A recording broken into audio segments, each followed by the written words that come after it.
So in this video, I'm going to go more in depth into ground attack, specifically planes, weapons, bombing techniques, that kind of stuff. Before I continue though, there's just one extra thing I need to add, which I forgot to put in the last video, is regarding airfield domination matches. Now, if there are ground units that have captured an airfield in an airfield domination match, you have to first destroy the ground units on the airfield first before you can capture it. All right. If you try landing and there's still tanks or armored cars, whatever, still on the airfield, you're not going to be able to capture it. All right. So you got to take them all out first and then land. With that out of the way, on to the topic for this video. So basic bombing. So I covered weapons in the second video of this series. With regards to bombs, I don't think I talked about the fuse timers on it. So before you go into a match, you usually get this options tab in the menu before you enter the game. It'll look a little bit different. You have all your aircraft lined up at the top instead of the bottom, but and a few of these options here, because this is the test flight, you won't have that. But what you will have is the ability to select the fuse, and I don't think bomb series is a thing. Yeah, that's not, no. But the bomb fuse is something that you get to pick. So usually I'd use assault fuse, but recently with the latest updates, I found that there is a bit of a delay with the assault fuse. It doesn't the bomb doesn't detonate as it impacts the ground or the target. It's like a split second to a second delay. That wasn't the case before. It used to be instantaneous. So right now, as of the time of recording this video, I've been using the 0.0 seconds. It's basically the assault fuse as it should be. As you drop the bomb, it hits whatever it hits, whether the ground or a target, it just explodes. So that's for bombs. Now, the types of aircraft that you have. Now, War Thunder has a very weird way of going about classifying the different aircraft. Back in the day, they used to have a lot of different names identifying different aircraft. But these days, they've sort of codified it. If you hover over an aircraft and look up its stat card, you will see that just under its name, you will have its classification. So here it's the A-20, and below it, it's got the classification of strike aircraft. If you go through the tech tree, you'll see icons in the bottom right of each aircraft card in tech tree, and they represent what the general classification of the aircraft is. Because sometimes, well, back in the day, they had different names, but they still put it under the same icon, so it didn't really change much. But an orange diamond represents basically a fighter. In this case here, the P-38, they call it interceptor. But for the cases of air arcade, fighters and interceptors, they don't really have any much difference. The big difference that we want to talk about for this video is strike aircraft, which is this elongated diamond that's green, and bombers, which have this kind of like chevron downward pointing arrow in a light blue color. Now, in Air Arcade, what these different classes of aircraft give you is different reload times, specifically for secondary weapons, ordnance, that kind of stuff. If you look up a plane's stat card under the crew option, and you go to logistical services, you have this thing called reload speed. Now, I'll go into in another video about what all these levels for the crews and the level the qualifications, what they do. I'll do that later, but for right now, all you need to know is that For reload speed in Air Arcade, this is not reloading when you're at the airfield. You can reload in the air. And if you look down the card, you have all the different types of weapons and their different reload times.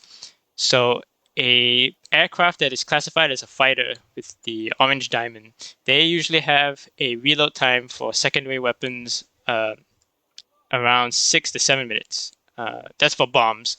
For bombs, it's about 6 to 7 minutes. Rockets are about 3 minutes or so. Strike aircraft and bombers, however, they have a base starting line of 60 seconds for bombs and rockets. So they reload their secondary ordnance much, much faster than fighters. So in an air arcade match, once you conduct your first bomb run, uh, you can set yourself up for a second one, and by the time you are set up, you will have your weapons back to use.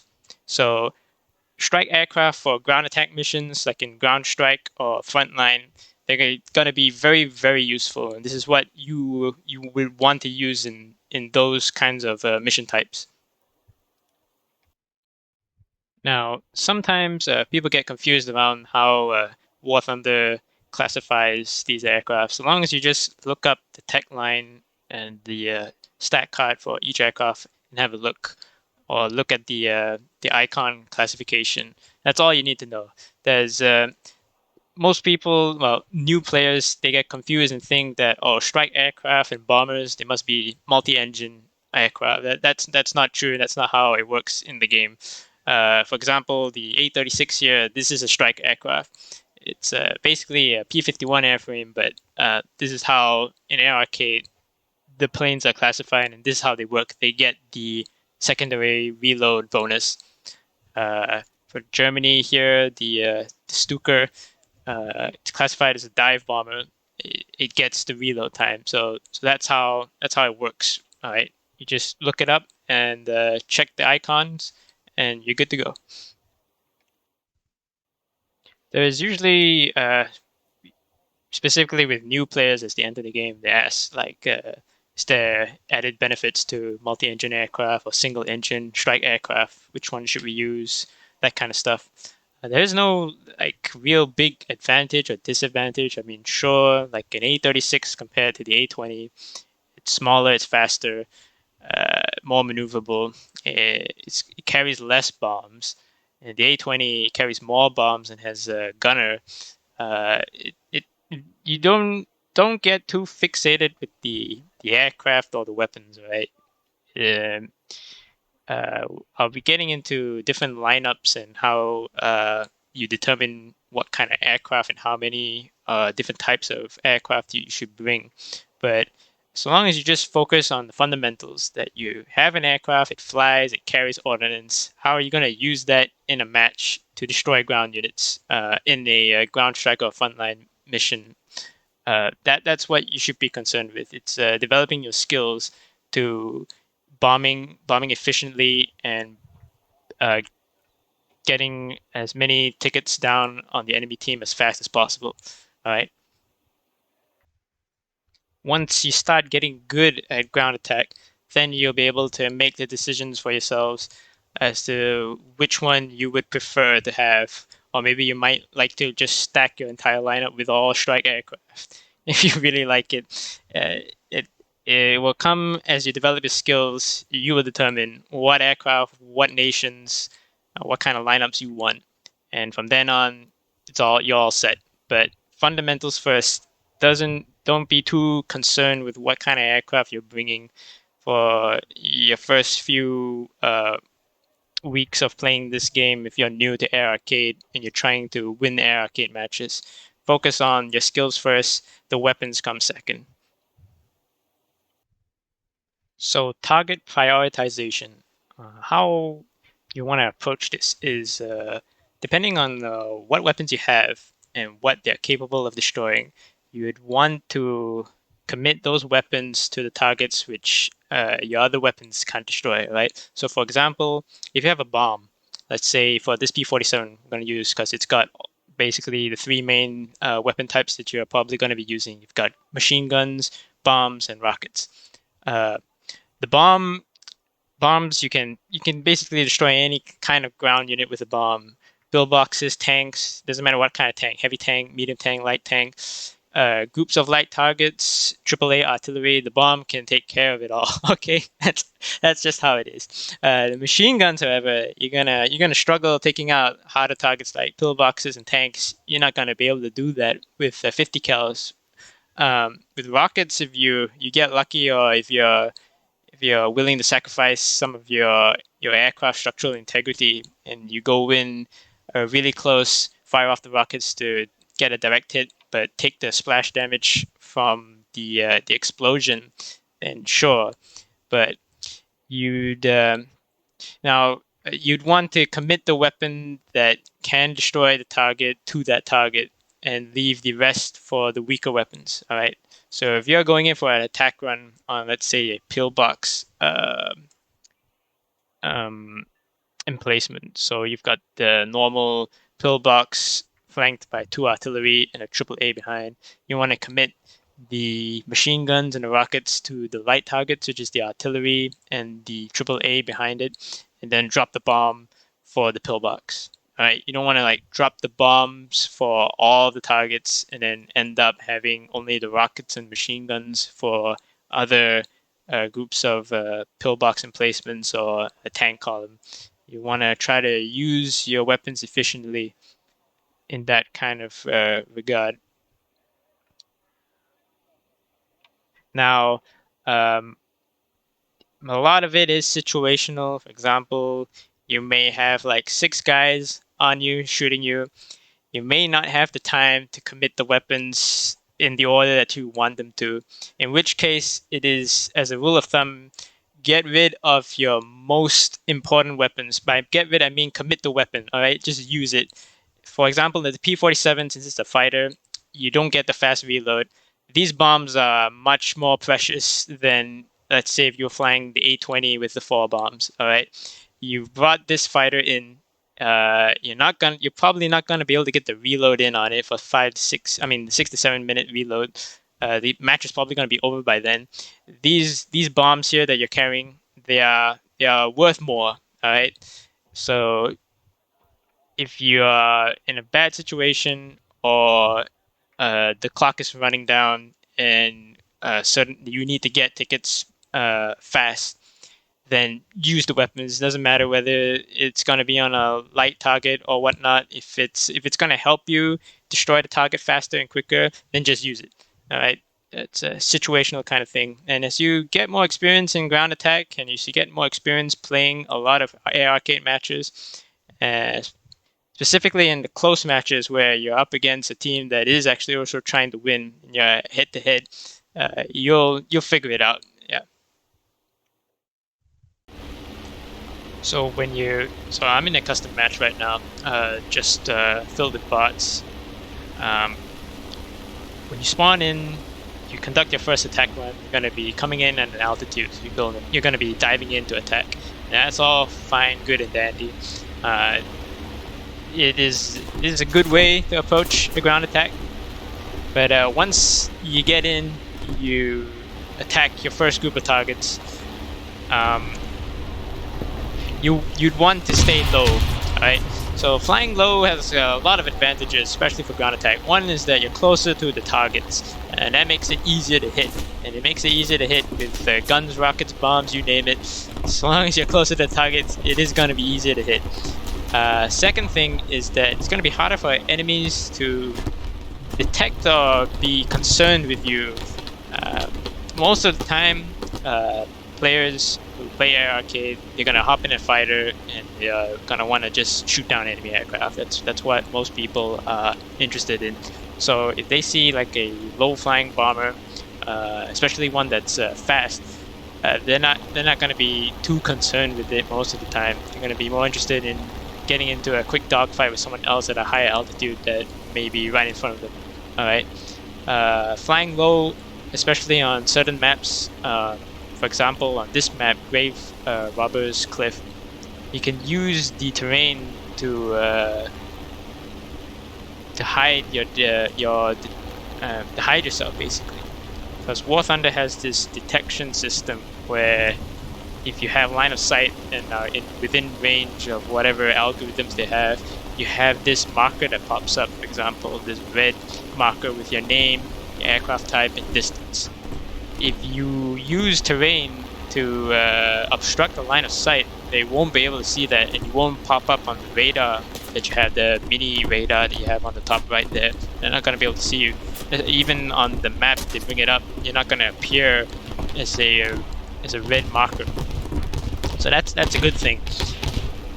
Flying low also makes it harder for the enemy to shoot you down. Why? I mean, I usually don't have much trouble, but most people do. If you're flying treetop level and you're jinking around, and if you kept your speed up, you're gonna be a harder target to hit, basically. So flying low, good advantages. Now, as I've mentioned in the second video, one problem with flying low is you don't get the bomb reticle marker. So for example, right here, I've got 3 bombs left in the A20, but you don't see the green crosshair on the ground here to indicate where the bombs are going to be dropped. That's because I'm flying too low. You need to have some altitude and be at a certain angle. The attitude of the aircraft has to be in a certain angle, then only the marker will appear. Now, if you're really good and you've practiced a lot, you may not need the marker. But sometimes, well, if you're a new player, you want the marker, you still need the assistance of the marker. Or I found in some cases where I need to drop bombs and I really need to kill the target, I need the assistance of the reticle. What you'd have to do is, if you're approaching the target from a low angle, you're going to have to pop up and then approach the target down. Okay, then you see the marker appears. Yeah, that requires timing, and you need to be familiar with the aircraft, how fast the aircraft is traveling. A lot of guessing and estimation, which you will have to develop with instinct, skill, and experience for the most part. A lot of practice. If you practice a lot, you'll get a hang of it. You'll get the timing right, and you'll figure it out. Now, one trick, a defensive maneuver for flying low ground strike attack missions. And this is usually very helpful with multi-engine aircraft with rear gunners, such as the A20 right here. Using the rudder. Now, as you can see, it's sort of unwieldy because if you press the Q and E key, you don't get that much control. If you press it and hold it, it just goes all the way, either way. And if you just tap it, it only gives you a little bit of a deflection in your flight path. So what I usually do is you'd want to keep the profile of the aircraft as small as possible. So if someone is approaching from you from directly behind, you can only see this profile of the aircraft. All right, it's better than exposing your aircraft like this, where it's broadside on, so to say, and you give a much larger surface area for the enemy to hit. Basically, you don't want to do that. So if you're fully defensive and you're trying to run away, and you've got bandits on your 6, you want to try to make sure that the aircraft stays like at this angle, right? Forward on. As you're jinking around, what I usually do is use the A and B keys to try to keep the aircraft level to the horizon. All right. So, for example, if I'm turning over to the right, I want to hit the right aileron to level off the aircraft. That way, you get some rudder action without actually pressing Q and E, because the aircraft is now accepting commands from both your cursor and your left hand on the WASD keys. Alright, maybe it's a bit hard to show and explain in a video, but that's a move that I use quite a lot, and it's helped me quite a lot really, especially with the multi-engine aircraft with gunners. It gives a lot of time for the gunners to start getting to work shooting down enemy aircraft behind. Yeah. So that wraps it up for this video. I might make another one later on, diving into more maneuvers and map tactics for ground attack. But for now, what I've uh, what I've shown in this video covers the basic fundamentals that new players need to know regarding ground attack for ground strike and frontline missions. Should help you grasp the basic fundamentals, and as you play more, you'll develop more advanced techniques and skills that will help you destroy ground units much faster and much more efficiently. So yeah, thanks for watching.